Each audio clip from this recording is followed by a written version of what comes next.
అందరికీ నమస్తే అండి. Good morning. ఈనాడు, ఆంధ్రజ్యోతి, సాక్షి మూడు ప్రధాన వార్తాపత్రికల్లో ఉన్న వార్తలు, వాటిలో వాస్తవాలు, వాటి వెనక ఉద్దేశాలు అన్నీ కూడా ఉన్నది ఉన్నట్టు మనం ఈ వీడియోలో డిస్కస్ చేద్దాం. కంటెంట్ నచ్చిన వాళ్ళు మీ మిత్రులందరికీ కూడా వీడియో లింక్ షేర్ చేయండి. నచ్చని వాళ్ళు ఎందుకు నచ్చలేదు ఏంటనేది కామెంట్ చేయండి. ఏమైనా ఆడియో ప్రాబ్లం ఉన్నా, వీడియో ప్రాబ్లం ఉన్నా, క్వాలిటీ క్లారిటీ విషయంలో ఏమైనా తేడా అనిపించినా సరే వెంటనే కామెంట్ చేయండి. సో కొత్త స్టూడియో కాబట్టి కొన్ని మార్పులు చేర్పులు జరుగుతున్నాయి, చేసుకోవచ్చు. సరే, ఇక బ్యానర్ వార్త ఏంటంటే, నిన్న కేంద్ర ప్రభుత్వం పద్మ అవార్డులు ప్రకటించింది. సో ఈ పద్మ అవార్డుల ప్రకటనలో భాగంగా తెలుగు తేజాలు ఇద్దరికి, వెంకయ్య నాయుడు గారికి అలాగే చిరంజీవి గారికి ఇద్దరికి కూడా పద్మ విభూషణ్ పురస్కారాలు వచ్చాయి. ఇంతకుముందు చిరంజీవి గారు పద్మభూషణ్. సో ఇప్పుడు ఆయనకు నెక్స్ట్ గ్రేడ్ పద్మ విభూషణ్ వచ్చిందన్నమాట. సో అది అన్ని వర్గాల వారికి సంతోషదాయకం. అలాగే వెంకయ్య నాయుడు గారు కూడా, వెంకయ్య నాయుడు గారు చాలా స్పెషల్ పర్సన్. చిరంజీవి గారు అంటే అందరికీ తెలుసు ఆయన స్పెషాలిటీ ఏంటో, ఆయన స్వయం కృషి ఏంటో, ఆయన ఎలా కష్టపడి పైకి వచ్చారో అనేది అందరికీ తెలుసు. తెలుగు సినిమా తెరను ఒక అంతర్జాతీయ స్థాయికి తీసుకువెళ్ళడానికి మొదట బీజం వేసింది ఆయనే. ఆయన డ్యాన్సులు, ఆయన ఫైట్లు, ఆయన way of timing of comedy అన్నీ కూడా అద్భుతంగా పండాయి గత 4 దశాబ్దాలుగా. సో ఇక్కడ వెంకయ్య నాయుడు గారు చేసిన, అందరూ రాజకీయ నాయకుడే కదా, కేంద్ర మంత్రిగా పనిచేశారు కదా అని అనుకుంటారు. కానీ వెంకయ్య నాయుడు గారు గత 40 ఏళ్ళుగా ఒకే పార్టీని అంటుపెట్టుకుని ఉన్నారు. పార్టీలు మారలేదు. ప్లస్ ఆయనకు స్వర్ణ భారత్ అనే ఒక ట్రస్ట్ ఉంది. ఆ ట్రస్ట్ ద్వారా వేలాది మందికి చదివిస్తున్నారు, అనేక సర్వీస్ సేవా కార్యక్రమాలు చేస్తున్నారు. Most discipline person. ఆయన మాటలు మీరు ఒకసారి ఆయన స్పీచ్ ఎక్కడైనా ఉన్నప్పుడు నేరుగా వెళ్ళి వినండి. ప్రయాసలతో చంపేస్తారంతే. నవ్వు, మనకి సబ్జెక్ట్ ఉంటుంది, ప్లస్ టైమింగ్ ఉంటుంది, నవ్వు ఉంటుంది, అన్నీ ఉంటాయి. ఆయనలో చాలా ప్రత్యేకతలు ఉంటాయి. సో అందుకే ఆయన చేసిన సేవలకు, ఆయన ట్రస్ట్ ద్వారా ఆయన చేసిన సేవలకు అన్నిటికీ కూడా ఆయనకు కూడా పద్మవిభూషణ్ ప్రకటించారు. అలాగే వీళ్ళతో పాటు వైజయంతి బాల కళారంగం నుంచి నృత్యకారిణి, అలాగే సీనియర్ నటీమణి వైజయంతి మాల గారికి, అలాగే ప్రముఖ భరతనాట్య కళాకారిణి పద్మా సుబ్రహ్మణ్యంలకు కూడా ఈ అత్యున్నత పురస్కారం ఇచ్చారు. అలాగే బీహార్కు చెందిన సులభ్ శౌచాలయ సృష్టికర్త. సులభ్ శౌచాలయ అంటే తెలుసు కదా, సులభ్ కాంప్లెక్స్ అని అంటాం కదా, మనకు వచ్చాయి. అది బీహార్లో మొట్టమొదట ఆయన ఆలోచనే. సో బిందేశ్వర్ పాఠక్ ఆయనకు సామాజిక సేవా విభాగంలో మరణానంతరం పద్మవిభూషణ్ను ప్రకటించింది. ఈ ఏడాది వివిధ రంగాలకు చెందిన 132 మందికి ఈ పద్మ అవార్డులు వచ్చాయన్నమాట. సో మొత్తం 132లో 5 పద్మవిభూషణ్లు, 17 పద్మభూషణులు, 110 పద్మశ్రీలు ఉన్నాయన్నమాట. వీరిలో 30 మంది మహిళలు, 80 మంది విదేశీయులు ఉన్నారు. 9 మందికి మరణానంతరం ఈ గౌరవం దక్కింది. సో ఇది మొత్తం. వీరిలో తెలుగు తేజాలు 3. పద్మశ్రీ ఉమామహేశ్వర గారికి పద్మశ్రీ కూడా వచ్చింది. సో ఇదే అంశాన్ని అన్ని పత్రికల్లో కూడా బ్యానర్ వార్త వేశారు. వికసించిన పద్మాలు, వెంకయ్య చిరంజీవికి పద్మవిభూషణ్. తెలుగు రాష్ట్రాల నుంచి 8 మందికి పద్మాలు.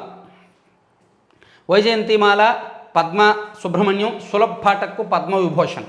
మిథున్ చక్రవర్తి, ఉషా ఉత్తప్, సీతారాం జిందాల్కు పద్మభూషణ్. తమిళ నటుడు విజయకాంత్కు మరణానంతరం ఆ పురస్కారం అంట. అలాగే ఏపీకి చెందిన హరికథా కళాకారిణి ఉమామహేశ్వరికి పద్మశ్రీ. నేను అనుకుంటా కూచిపూడి, భరతనాట్యము, హరికథ దీనికి రెస్పాన్స్ ఉండట్లేదు కదా, ఇది అంతరించిపోతున్న కళలు కదా, వీళ్ళకి ఎక్కడైనా ఎంకరేజ్మెంట్ ఉంటుందా అని అనుకుంటే, ఇదిగో ఇటువంటి అవార్డులు వాళ్ళకి చాలా ఊరటనిస్తాయి. హరికథ అనేది ఎదురుగా ఉంటే బోర్ కొట్టవచ్చు, ఈ తరం వాళ్ళకి బుర్రకథ, హరికథ ఇటువంటివన్నీ బోర్ కొట్టవచ్చు. కానీ ఇటువంటి అవార్డులు వచ్చినప్పుడు వాళ్ళు చాలా సంతోషిస్తారు.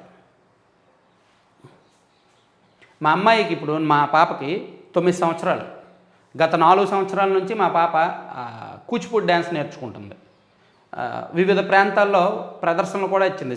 శ్రీశైలం దేవస్థానం, అలాగే హంపి, అలాగే కోల్కతాలో రవీంద్రనాథ్ ఠాగూర్ ఆడిటోరియంలో నేషనల్ లెవెల్ పెర్ఫార్మెన్స్లు, ఇలా 4-5 రాష్ట్రాల్లో పెర్ఫార్మెన్స్లు ఇచ్చింది. నాకేంటంటే ఈ పెర్ఫార్మెన్స్లు చూస్తే అది ఏదో వెళ్ళడం, పెర్ఫామ్ చేయడం, రావడం అంతే. నాకు అంటే దీనిలో ఏమైనా గుర్తింపు ఉంటుందా, ఏమైనా నెక్స్ట్ లెవెల్ ఉంటుందా అని నేను ఎప్పటికప్పుడు ఆలోచిస్తూ ఉంటాను. అంటే అంత చిన్న వయసులో అంతంత దూరం తిప్పి ఆ స్టేజ్ పెర్ఫార్మెన్స్లు ఇవ్వడం మీద ఆలోచిస్తుంటా. సో అటువంటి వాళ్ళకి అంటే పిల్లలకి ఇటువంటి కళలు నేర్పించాలా వద్దా అనుకునే వాళ్ళకి ఈ కేంద్రం ఇచ్చే అవార్డులు, కేంద్రం ఇచ్చే గుర్తింపు కొత్త వర్ణిస్తాయన్నమాట.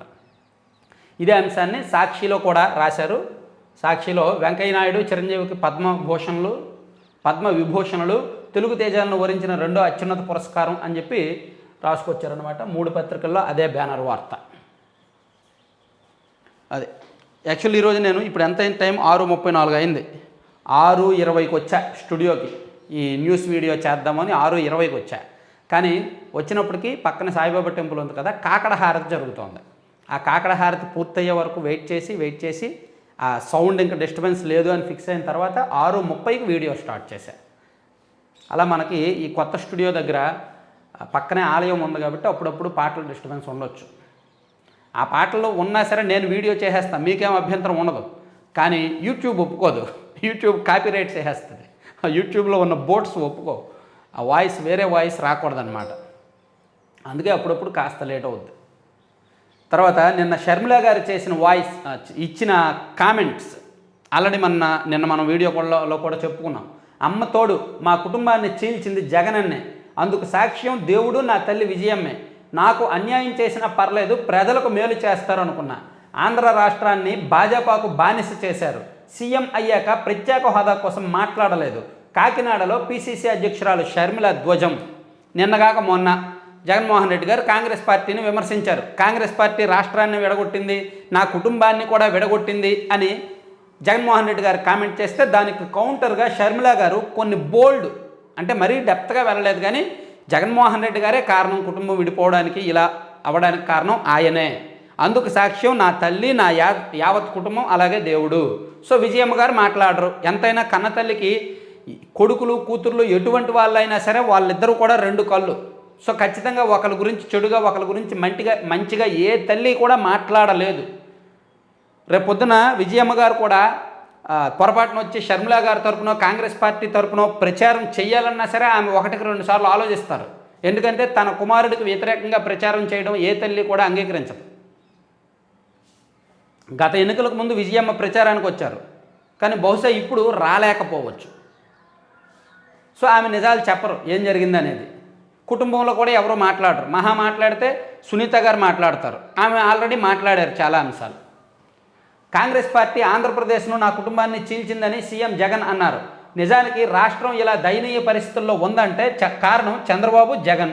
రాజశేఖర రెడ్డి కుటుంబం చీలింది అంటే అది చేతులారా చేసుకున్నది జగనన్నే.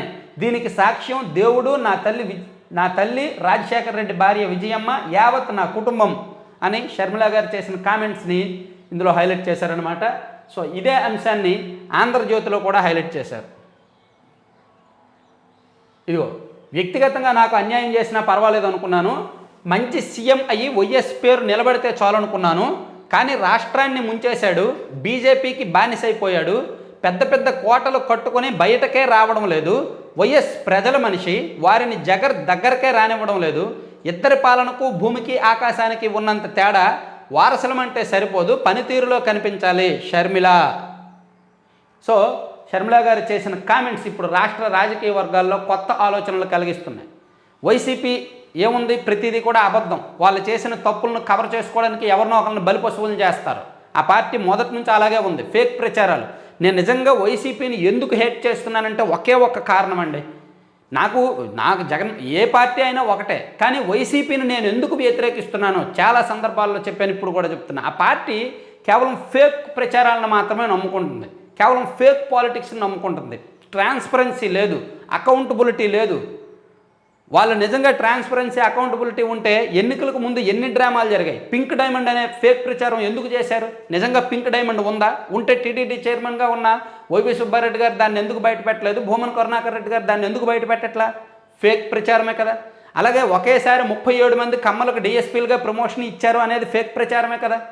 అలాగే వైఎస్ వివేకానంద రెడ్డి గారిని చంద్రబాబు గారు చంపేశారు అనేది ఫేక్ ప్రచారమే కదా. ఇలా ఎన్నో ఫేక్ ప్రచారాలు చేసుకొని అధికారంలోకి వచ్చారు. సో పోనీ అధికారంలోకి వచ్చిన తర్వాత ఓకే, పెళ్లి చేసుకోవడానికి 1000 అబద్ధాలు ఆడొచ్చు కాక, సో అధికారంలోకి రావడానికి అబద్ధాలు ఆడారు అనుకుందాం రాజకీయంగా వాళ్ళ రక్షణ కోసం. మరి అధికారంలోకి వచ్చిన తర్వాత కూడా ఫేక్ ప్రచారాలకు ఎందుకు అలవాటు పడ్డారు? అధికారంలోకి వచ్చిన తర్వాత ఎన్ని అబద్ధాలు చెప్పాలా? ఎక్కడైనా లయబద్ధంగా ఒక అకౌంటబిలిటీగా ట్రాన్స్పరెన్సీగా పరిపాలన ఉందా? పోలవరం విషయంలో పచ్చి నిజాలు చెప్పగలరా? ఎందుకు ఆగిపోతుందో? రాజధానిని ఎందుకు ముక్కలు చేయాలి? రాష్ట్ర భవిష్యత్తు ఏంటి? ఒక 100 మంది యువత వచ్చి ఎప్పుడైనా సీఎం గారు ఇంటరాక్ట్ అయ్యారా? అసలు రాష్ట్ర భవిష్యత్తు ఏంటి? రాష్ట్ర భవిష్యత్తు ఎందుకు రాజధాని నిర్ణయం తీసుకున్నారు? అసలు రాజధాని నిర్ణయం ఎందుకు అలా తీసుకున్నారు? అసలు విశాఖపట్నంలో ఉద్ధరించింది ఏంటి? ఏమైనా చెప్పగలరా? అంటే పరిపాలన సవ్యంగా లేదు. పోను ఓకే, అబద్ధాలు చెప్పుకొని అధికారంలోకి వచ్చారు అనుకుందాం, కానీ సవ్యంగా ఉండాలిగా. ఇప్పుడు 1000 అబద్ధాలు చేసి పెళ్లి చేశారు, ఆ కాపురమైనా సరిగ్గా నిలబడాలిగా, 10 మందికి ఆదర్శంగా ఉండాలిగా, కానీ అది కూడా లేదు. పరిపాలన కూడా సవ్యంగా లేదు. అందుకే నేను వైసీపీని వ్యతిరేకిస్తాను తప్ప, లేకపోతే పర్సనల్గా నేనేమీ కమ్మ కులం కాదు, నేనేమీ కాపు కులం కాదు, లేదా నాకేమీ కూడా ఆ రాజకీయ గులా లేదు. ఇంకా పచ్చిగా చెప్పుకోవాలంటే ఆ దురద కూడా లేదు. ఏదో ఒక పార్టీని అంటించుకోవాలనో ఏదో పార్టీని శత్రువుని చేసుకోవాలని నాకు అనిపించదు. నేను కేవలం రాష్ట్రం కోణంలో ఆలోచిస్తే మాత్రం వైసీపీ అనే పార్టీ మంచి పార్టీ కాదు అనేది మాత్రమే నేను చెప్తాను. ఎందుకంటే బికాజ్ ఆఫ్ దేర్ పాలిటిక్స్. ఇప్పటికీ కూడా ఫేక్ ప్రచారాలే. షర్మిల గారు ఎందుకు విభేదించారు అనేది ఆమె చెప్తున్నారుగా, వినండి. షర్మిల గారు కాంగ్రెస్ పార్టీలో జాయిన్ అయితే కాంగ్రెస్ పార్టీ వాళ్ళ కుటుంబాన్ని చీల్చేసిందంట. కాంగ్రెస్ పార్టీ ఆమెకు పదవి ఇచ్చింది, ఆమె వెళ్ళి కాంగ్రెస్ పార్టీలో జాయిన్ అయ్యారు. మీరు అనాలంటే మీ చెల్లిని అడగండి. అలా కొన్ని ఉంటాయన్నమాట. సో అలా షర్మిల గారు మాట్లాడిన మాటలు ఏమన్నా దీనిలో వచ్చాయా? సాక్షిలో రావు. షర్మిల గారిని ఇదిగో బాబు స్క్రిప్టు షర్మిల రిపీట్ అంట. అంటే చంద్రబాబు గారు చెప్పిందే షర్మిల గారు చెప్తున్నారు అనేటట్టు ఇచ్చారనమాట.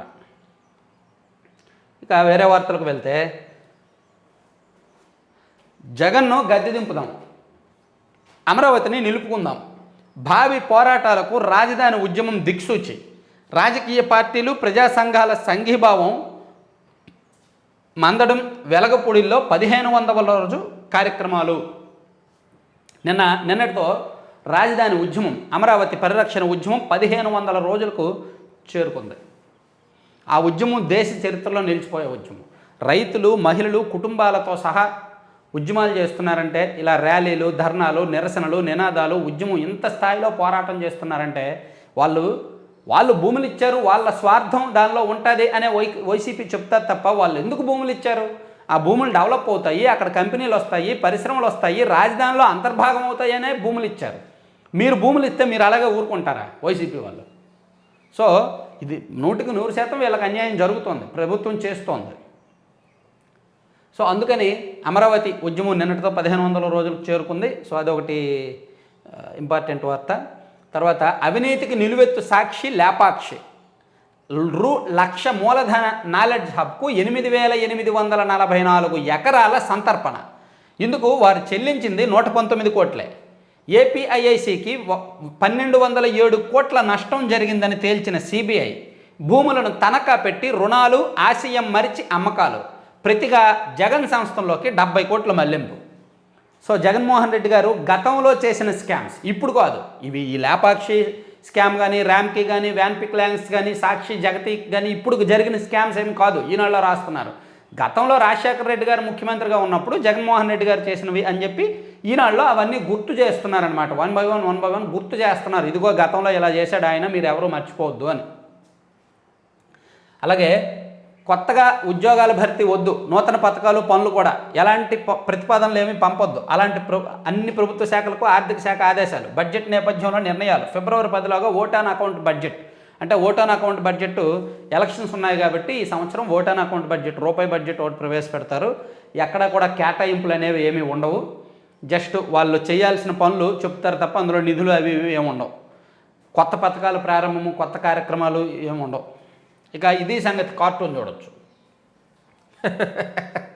ఎప్పటికిప్పుడు దిగిపోవాల్సి వచ్చినా విచారం లేదు, సంతోషమే అని జగన్మోహన్ రెడ్డి గారు అంటే, అక్కడికి ఒక సామాన్యుడు ఎవరో వచ్చి చెప్తున్నాడు, అప్పుడే వద్దు సార్ 2 నెలలు ఆగండి అని చెప్తున్నారు. అంటే 2 నెలల తర్వాత దిగిపోతారు కానీ ఇప్పుడు వద్దు అని చెప్పి ఒక సామాన్యుడు వచ్చి చెప్తున్నాడు. ఇది సంగతిలో కార్టూన్. సో ఈనాడు లోపల పేజీలకు వెళ్దాం. ఈరోజు అంతా యాడ్లే. సరే మర్చిపోయాను, సారీ, లేట్ అయింది. అందరికీ కూడా గణతంత్ర దినోత్సవ శుభాకాంక్షలు. మన దేశంలో రాజ్యాంగం అమల్లోకి వచ్చిన రోజు, సుపరిపాలనకు బీజాలు పడిన రోజు. సో లక్షలాది మంది, లక్షలాది గళాలతో, లక్షలాది నినాదాలతో మనం ఈరోజు ఇలా భావ ప్రకటన స్వేచ్ఛగా, ఇంత స్వేచ్ఛగా మాట్లాడుకోగలుగుతున్నామంటే అంబేద్కర్ మహాశయుడు అండ్ ఆయన ఆధ్వర్యంలోని టీం రాసిన రాజ్యాంగము, దాన్ని అమల్లోకి తీసుకువచ్చిన అప్పటి పెద్దలు వాళ్ళందరికీ కూడా మరోసారి స్మరించుకోవాల్సిన అవసరం అయితే ఉంది. సో ఈరోజు అన్నీ అవే యాడ్లు ఎక్కువ. సరే, మంగంపేట ముగ్గురాయి గనుల్లో భారీ దోపిడీకి తొలగిన తెర. ఒకేసారి 1 కోటి మెట్రిక్ టన్నులకు టెండర్లు. ఎన్నికలోపే కావాల్సిన వారికి కట్టబెట్టేందుకు వ్యూహం. ధరావత ధర 90 కోట్లు. టెండర్ డాక్యుమెంట్ ఫీజు 29.5 లక్షలు. ఆశ్చర్యపోతున్న ముగ్గురాయి గుత్తేదారులు. ఉమ్మడి కడప జిల్లాలోని మంగంపేటలో ఉన్న ముగ్గురాయి గనుల్లో భారీ దోపిడీకి వైకాపా నేతలు వ్యూహాత్మకంగా తెరతీశారు. ఒకేసారి 1 కోటి మెట్రిక్ టన్నులు సిడి గ్రేడ్ల ముగ్గురాయి విక్రయాలకు ఏపీ ఖనిజాభివృద్ధి సంస్థ టెండర్లు ఆహ్వానించింది. ఇది ముఖ్యులకు దక్కేలా ప్రణాళిక వేశారంట. అంత స్కామ్ స్కామ్ స్కామ్. దేనిలో కూడా ట్రాన్స్పరెన్సీ లేదు, దేనిలో కూడా నిజాయితీ, నిబద్ధత, ఖచ్చితత్వం లేదు. ఇలా చెప్పిన వాడిని తిట్టడము, ఇలా అడిగిన వాడిని కులమో మతమో లేదంటే పార్టీయో ఆపాదించడం తప్ప అంతకుమించి ఏమీ చేయలేరన్నమాట. నేను నిన్న నా కమ్యూనిటీలో ఒక మంచి పోస్ట్ పెట్టా, దానికి కూడా పార్టీలు ఆపాదిస్తున్నారు. తర్వాత జై భారత్ పార్టీ ఉంది కదా, మన జేడి లక్ష్మీనారాయణ గారిది, ఆయన పార్టీ మేనిఫెస్టో నిన్న రిలీజ్ అయింది. కొన్ని ఇంట్రెస్టింగ్ పాయింట్లు ఉన్నాయి. ప్రత్యేక హోదా, విభజన హామీల సాధనే జై భారత్ నేషనల్ పార్టీ ధ్యేయమని ఆయన చెప్పారు. ప్రతి ఒక్కరు అదే చెప్తారులే. ఆడుదాం ఆంధ్రాలో తన్నులాట, ఇది కూడా అలవాటు అయిపోయిందిలే మొత్తానికి. కబడ్డీ పోటీలు అన్నీ కూడా పోలీసుల సమక్షంలో పెట్టాల్సి వస్తుంది. సో తన్నుకుంటున్నారనమాట. తర్వాత దురుద్దేశంతోనే స్పీకర్ నిర్ణయం. 3 ఏళ్ల కిందట రాజీనామా చేస్తే ఇప్పుడు ఆమోదించింది. అందుకే స్పీకర్ ఉత్తర్వులని ప్రభుత్వ గెజిట్ను రద్దు చేయండి. హైకోర్టులో గంటా పిటిషన్. పాపం 2021 నాటికి గంటా గారు వేరు, ఇప్పుడు గంటా గారు వేరు. అప్పటికి ఆయనకి టీడీపీ అన్న ఇష్టం లేదు, వైసీపీ ఏదో వేరే పార్టీలోకి వెళ్ళాలనుకున్నారు. ఈలోగా తన ఉనికి చాటుకోవాలనుకొని రాజీనామా చేశారు. పాపం ఆ తర్వాత రాజీనామాను వెనక్కి తీసుకోలేదు కాబట్టి స్పీకర్ గారి దగ్గర అది ఉంది కాబట్టి రాజీనామాను ఆమోదించి పడేశారు. ఇప్పుడు స్పీకర్ గారు మంచివాళ్ళు కదంట. అప్పుడు ఆయన నిర్ణయం తీసుకున్నప్పుడే ఉండాలి, అరే మనం డ్రామా ప్లే చేస్తాం, కొంచెం జాగ్రత్తగా ప్లే చేయాలి అని. లేదు, తర్వాత ఆయన గత 6 నెలల నుంచి కూడా పార్టీ తరపున యాక్టివ్ అయ్యారు. పార్టీ కార్యక్రమాల్లో చురుగ్గా పాల్గొంటున్నారు 6 నెలల నుంచి, ఎందుకంటే ఎన్నికలు ఉన్నాయి కాబట్టి. సో ఇప్పుడు అప్పుడే ఆయన వెనక్కి తీసుకోవాల్సింది తన రాజీనామాను. చంద్రబాబు నారా పేరుతో 2 ఓట్లు. నరసరావుపేట జాబితాలో సిబ్బంది నిర్లక్ష్యం. ఫోటోలు వేరే ఉన్నాయి, పేరు మాత్రం చంద్రబాబు నారా ఉంది. అవినీతికి నిలువెత్తు సాక్షి లేపాక్షి. సో లేపాక్షికి సంబంధించి స్కామ్ ఎలా జరిగిందనేది లోపల ఇచ్చారనమాట. తర్వాత అమ్మతోడు మా కుటుంబాన్ని చీల్చింది జగనన్నే అనేది కూడా లోపల పేజీలో డీటెయిల్డ్గా రాశారు ఈనాడులో. వరి వైకాపా పెద్దలకు సిరి. వడ్లు బియ్యం రూపంలో 5 ఏళ్లలో 30,000 కోట్ల దోపిడీ. పండించే అన్నదాతలకు ఏటా నష్టాలు. ప్రజాప్రతినిధులు అధికారులకు దండిగా సొమ్ములు. ధాన్యం సేకరణలో రైతును పీక్కుతుంటున్న రాబందులు. పేదల బియ్యాన్ని బొక్కుతున్న పందికొక్కులు. ధాన్యం సేకరణ ద్వారా రైతులకు 59,000 కోట్ల సాయం చేశాం. రేషన్ దుకాణాల ద్వారా పేదలకు నాణ్యమైన బియ్యాన్ని ఇస్తున్నాం. ఈ మాటలు అనేది ఎవరో ఇట్టే గ్రహించవచ్చు, ఇంకెవరో సీఎం జగన్. వాస్తవానికి ఆ 2 కార్యక్రమాలతో అటు రైతులకు ఇటు పేదలకు గొప్పగా ఒరిగిందేమీ లేదు. వీరి పేరిట వైకాపా రాబందులు పందికొక్కులు బొక్కింది ఎంతో తెలుసా? అక్షరాల 30,000 కోట్లు. నష్టాలు తట్టుకోలేక రైతులు బక్కచిక్కి శల్యమవుతుంటే అదే ఓట్లపై నిజంగా బాగుపడుతోంది ప్రభుత్వ పెత్తందారులే. రైతులు పండించే బియ్యం రేషన్ దుకాణానికి తరలించే పేరిట, అక్కడికి తరలించే పేరిట దళారులు సొమ్ము చేసుకొని ఆ దళారులు సంపాదించే దానిలో ఒక 25% వాటా ప్రభుత్వ పెద్దలకు, అక్కడ స్థానిక పెద్దలకు ఇచ్చి, అధికార పార్టీ నాయకులకు ఇచ్చి దీనిలో జరుగుతున్న స్కామ్. రైతు శ్రమ మీద దోపిడీ జరుగుతోంది. సాధారణంగా రైతు శ్రమ మీద దోపిడీ మన దేశంలో ఎప్పుడూ జరుగుతూనే ఉంటుంది. కానీ ఈ 4 ఏళ్లుగా బరి తెగించిన దోపిడీకి కూడా కొన్ని అవధులు ఉంటాయి. నాకు తెలిసినంత వరకు రైతులకు తెలుసు దోపిడీ జరుగుద్దని. ఎందుకంటే వాళ్ళకు పెట్టుబడికి డబ్బులు కావాలంటే బ్యాంకుకి వెళ్తే డబ్బులు ఇవ్వరు. ఆ ఊర్లో ఉన్న దళారి దగ్గరకో, ధాన్యం వ్యాపారి దగ్గరకో, కమిషన్ వ్యాపారి దగ్గరకో వెళ్ళి డబ్బులు తీసుకుంటారు. ఒక 20,000, 25,000, 50,000 దానికి వడ్డీగా లేదా దానికి అసలుగా వాళ్ళు పండించిన ధాన్యాన్ని ఇస్తారు. వాళ్ళేమో ఆ ధాన్యాన్ని మిల్లర్లకు ఎక్కువ రేటుకు అమ్ముకుంటారు. అదే జరుగుద్ది అక్కడ. సో వీళ్ళ శ్రమని దళారుల దగ్గర తాకట్టు పెడతారు, వీళ్ళ కడుపు నింపుకుంటారు. రైతులు, సాధారణ చిన్న సన్నకారు రైతులు అలాగే చేస్తారు. ఈ ప్రభుత్వం వచ్చాక ఏం చేసింది? ఆ దళారుల దగ్గర, ఆ దళారుల్లోనే వైసీపీ వాళ్ళు దూరారు, లేదా వాళ్ళ దగ్గర వీళ్ళు కొనడం ప్రారంభించారు. అదంతా ఒక సిండికేట్ అయిపోయింది. ఈ సిండికేట్ అంతా చాలా పెద్దదనమాట. మద్యం తయారీలో సాధారణంగా ఏం వాడతారు? మొక్కజొన్న తాలూకా గింజల తాలూకా పొడి, అలాగే ఇంకొన్ని యాపిల్ పీసు, కొన్ని పళ్ళు పీసులే వాడుతుంటారంట. కానీ ఈ రేషన్ బియ్యాన్ని బాగా ముగ్గబెట్టి దానిలో వచ్చే పిప్పిని కూడా మద్యం తయారీలో వాడతారని నాకు ఈ మధ్య తెలిసింది. అందుకే రేషన్ బియ్యం ఎక్కువ ట్రాన్స్పోర్ట్లో జరుగుతాయంట. మీకు ఏ సమస్య వచ్చినా మేమున్నాం. నిజం గెలవాలి కార్యక్రమంలో భువనేశ్వరి 7 కుటుంబాలకు సాయం అందజేత. తర్వాత జగన్ను గతి దింపుతాం, అమరావతిని నిలుపుకుందాం, రాజధాని రైతులకు వివిధ పార్టీలు ప్రజా సంఘాల సంఘీభావం, మందరం వెలగపూడిలో 1500 రోజు సభలు. యువ ఓటర్లే దేశ భవిష్యత్తు, రాష్ట్ర భాజపా అధ్యక్షురాలు పురంధేశ్వరి. ఇంకా సో ఇక్కడ వెంకయ్యనాయుడు గురించి చేశారు. వెంకయ్యనాయుడు గారికి పద్మవిభూషణ్ వచ్చింది కాబట్టి వెంకయ్యనాయుడు గారి సేవల గురించి, ఆయన రాజకీయము, ఆయన సేవలు, ఆయన మొత్తం వ్యవహారం అంతా కూడా ఇందులో మొత్తం 46 ఏళ్ల రాజకీయ జీవితంలో ఎమ్మెల్యేగా, భాజపా జాతీయ అధ్యక్షుడిగా, రాష్ట్ర అధ్యక్షుడిగా, కేంద్ర మంత్రిగా, ఉపరాష్ట్రపతిగా వివిధ హోదాల్లో పనిచేశారు. అనుపమాన వాగ్దాటితో ఆయన ఆ సేతు హిమాచలం అభిమాన ధనాన్ని సొంతం చేసుకున్న తెలుగు నేత ఈయనే. దేశంలో ఉన్న అన్ని జిల్లాల్లోనూ కనీసం ఒక్కసారైనా చుట్టేసి దేశం మట్టి వాసనను ఆఘ్రాణించిన బహుదూరపు బాటసారి కూడా. వెంకయ్యనాయుడు గారి గురించి, జస్టిస్ రమణ గారి గురించి, వీళ్ళందరి గురించి రాయాలంటే ఈనాడులో కొత్త పదాలతో రాస్తారు. ఎందుకంటే వాళ్ళిద్దరూ తెలుగు ప్రేమికులు. సో వాళ్ళని ఆకట్టుకోవడానికి అలా రాస్తారు. చిరంజీవి గారి గురించి కూడా సినిమా పేజీలో రాశారు. వెంకయ్యనాయుడు గారి గురించే రాశారు, చిరంజీవి గారి గురించి రాయలేదు అనడానికి లేదు. చిరంజీవి గారి గురించి కూడా రాశారు. జై చిరంజీవ. నటన అంటే కమల్, స్టైల్ అంటే రజని, ఈ రెండూ ఉన్న కథానాయకుడు చిరంజీవి. అగ్రదర్శకుడు బాలచందర్ అన్న మాటలవి. చిరంజీవి డ్యాన్స్ బాక్సాఫీస్ని షేక్ చేసింది. ఆయన యాక్షన్ ప్రేక్షకులను థియేటర్లకు మళ్ళీ పరుగులు పెట్టించింది.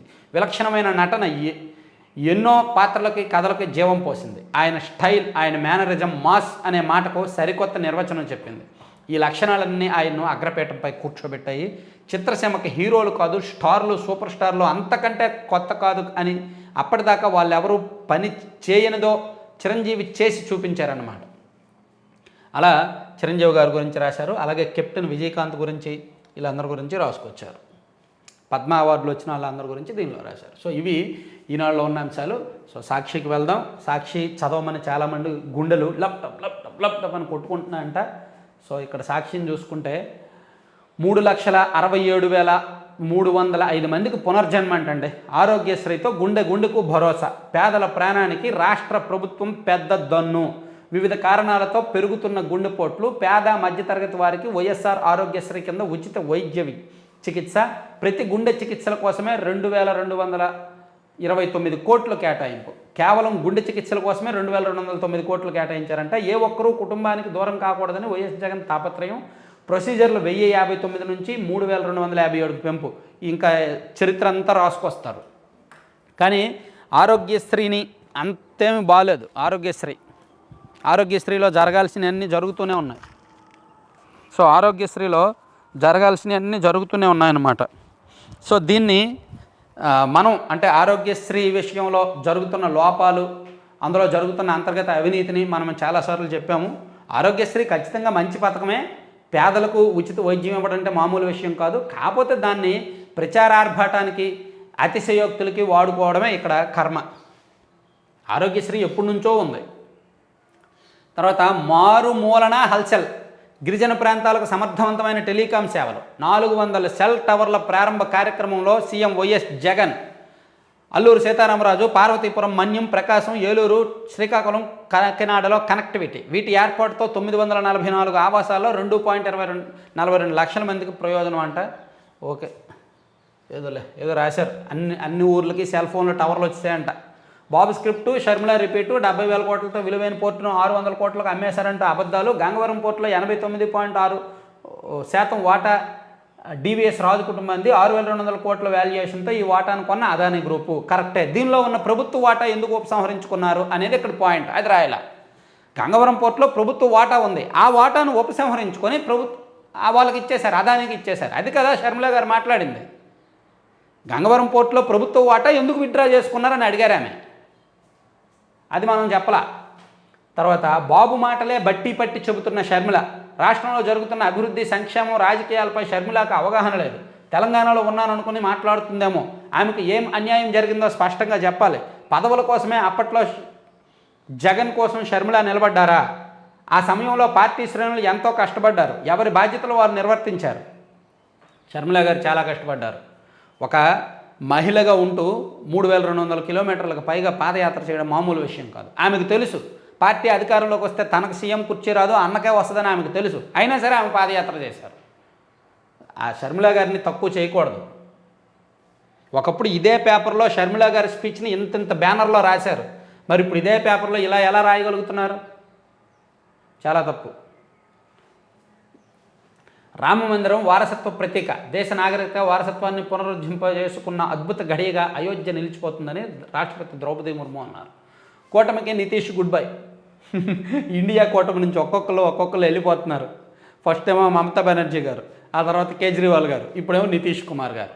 ఈ కూటమి స్టార్టింగ్లో నేను కొన్ని కామెంట్స్ చేశాను, గుర్తుండే ఉంటుంది. కూటమి స్టార్టింగ్లో నేను ఇలాగే పేపర్ అనాలిసిస్ చేస్తూ వీళ్ళు ఎంతమంది ఉంటారులే, వీళ్ళు ఎన్నాళ్ళు ఉంటారులే అని కామెంట్ చేశాను. ఇప్పుడు అదే జరుగుతుంది. గుర్తుండే ఉంటుంది చాలామందికి. పొలిటికల్ కామన్ సెన్స్ అదంతా కూడా. ఫేక్ ముఖాలు, వైసీపీ మూకల దిగజారుడి ప్రచారం, వాచ్ కథను అబద్ధం చేసేందుకు తిప్పలు, వేటు న్యూస్ పేరుతో ఫేక్ స్టోరీ సృష్టి, అమెరికాలో లోకేష్ అరెస్ట్ అంటూ మరో ఫేక్ ప్రచారం.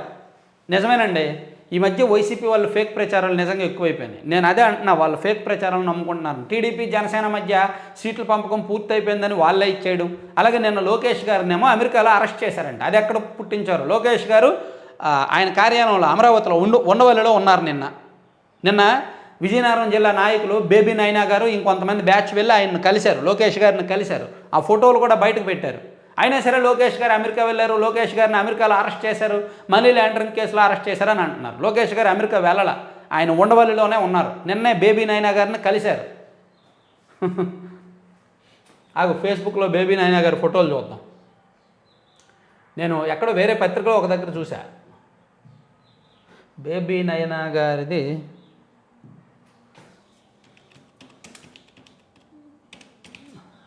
బేబీ నయన,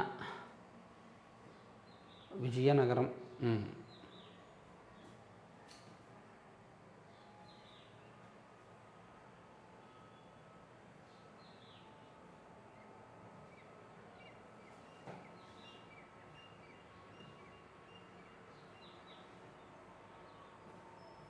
దీనిలో రాలేదు కానీ, ఆయన పెట్టలేదు కానీ, ఈనాడులో ఒక వార్త వచ్చింది, ఈనాడులో ఫోటో వచ్చింది.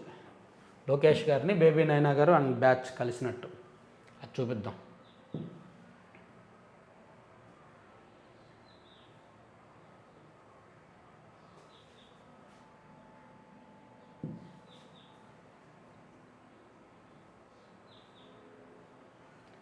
ఇక్కడ లోపల పేజీలో ఫోటో చూసా. నేను అప్పుడు అనుకున్నా, ఓహో లోకేష్ గారు ఇక్కడ ఉన్నారా, వీళ్ళందరూ అనవసరంగా చేశారా అని. ఫోటో చూపిస్తా. సజ్జల మాటలకు కన్నీళ్ళు పెట్టుకున్న మల్లాది విష్ణు గారు పక్కన వేదిక మీద ఏడుస్తుంటే వీళ్ళిద్దరూ నవ్వుతూ మాట్లాడారంట. అది ఈనాడులో హైలైట్ చేశారు.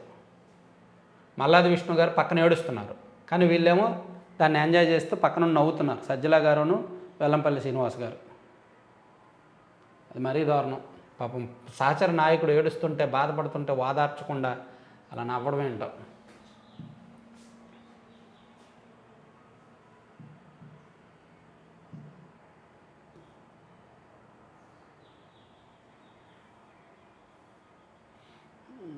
ఎక్కడుంది ఫోటో?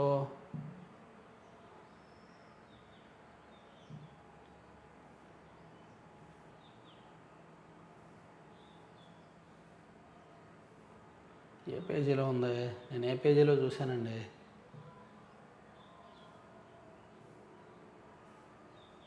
నేను మొబైల్లో చూసినప్పుడు చూస్తా, మళ్ళీ ఇక్కడికి వచ్చినప్పుడు పేజీలు మారిపోతాయి, దొరకం.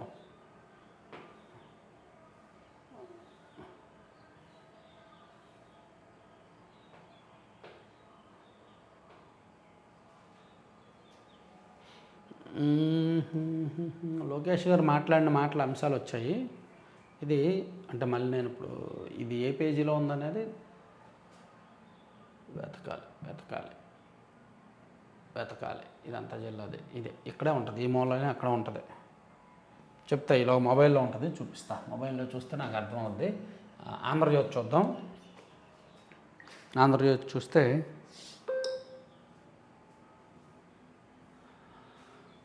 వెరైటీస్ బడా స్కామ్, భారీ కుంభకోణానికి టెండర్ల ఆహ్వానం. మంగంపేటలో 1 కోటి టన్నుల సిడి గ్రేడ్ వెరైటీస్ రెడీ.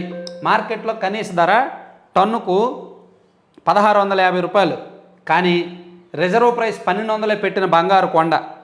ఈ ఆంధ్రజ్యోతి ఒక బంగారు కొండ గురించి రోజు రాస్తారు కదా, సో వాళ్ళు రాశారనమాట. ఈ అంటే ఈనాడులో ఇందాక రాశారు కదా, మంగంపేటలో గనులు ఏ విధంగా తీసుకెళ్తున్నారు, ఏ విధంగా తక్కువ రేటుకి అప్పేస్తున్నారు అనేది. సో దాన్ని ఆంధ్రజ్యోతిలో ఇంకొంచెం క్లియర్గా డీటెయిల్డ్గా రాసుకొచ్చారు.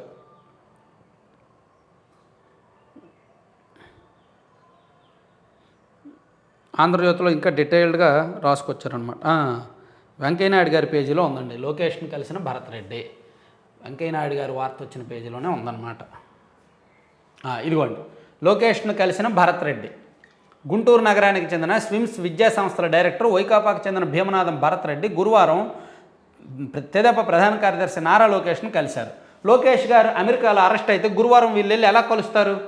విజయనగరం జిల్లా బొబ్బిలికి చెందిన తెదేపా నేత బేబీ నైనాతో కలిసి ఉండవల్లిలో లోకేష్ను కలిశారు. గురువారం ఉండవల్లిలోని లోకేష్ గారిని బేబీ నైనా గారు అండ్ భరత్ రెడ్డి గారు కలిశారు. ఇదిగోండి, ఆ ఫోటో వచ్చింది, వార్త వచ్చింది. సో లోకేష్ గారిని అమెరికాలో అరెస్ట్ చేస్తే వీళ్ళు వెళ్ళి ఎలా కలవగలుగుతారు చెప్పండి? పిచ్చ వార్తలు, ఫేక్ వార్తలు కాకపోతే. సో అది చూపిద్దామని ఎంతసేపు ఎతికా. ఇక వెరైటీస్ మంగంపేట గనుల్లో అవినీతి గురించి రాశారు. అలాగే షర్మిల గారిది కూడా మనం చెప్పుకున్నాము. సో జ్ఞానవాసి మసీదు కింద ఆలయ శిథిలాలు, ఔరంగజేబు హయాంలో మందిర ధ్వంసము, దానిపైనే మసీదు నిర్మాణము, ఆలయ స్తంభాలు రాళ్ళు వాడారు, కొన్ని గోడలను యథాతథం కలిపారు. దేవనగరి, గ్రంథ, తెలుగు, కన్నడ లిపుల్లో 34 శిలాశాసనాలు, వాటిలో దేవతల పేర్లు. సో మొత్తానికి అక్కడ అయోధ్య రామ మందిరం గురించి ఇదంతా చెప్పుకొచ్చారనమాట. వీళ్ళని వదలలేదు, ఇక మమ్మల్ని వదిలేస్తారా? అధికారం మతంతో అందరినీ పైకి కూసుగొలుపుతున్నారు. బెయిల్ వచ్చినా ఇంటికి రాలేని పరిస్థితి. మీ రాక్షత్వాన్ని వాళ్ళపై చూపించి మా దస్తగిరి భార్య షబానా. జ్ఞానవాపి మసీదు కింద శిథిల ఆలయాలు అంటండి. ఇప్పుడు ఇంకో మసీదు, బాబ్రీ మసీదు అయిపోయింది, ఇప్పుడు ఇక్కడ జ్ఞానవాపి మసీదు కింద ఆలయ శిథిలాలు ఉన్నాయంట. ఇదో కొత్త ఇష్యూ ఏమో, దేశానికి ఇదో 10-20 సంవత్సరాలు సరిపోద్దామో ఇష్యూ. సో అది సెపరేట్గా చూద్దాంలే. ఇలా మొత్తానికి 3 పత్రికల్లో ఉన్న వార్తలు, అంశాలు ఇవి. మరిన్ని కీలకమైన అంశాలతో మళ్ళీ కలుద్దాం. Thank you.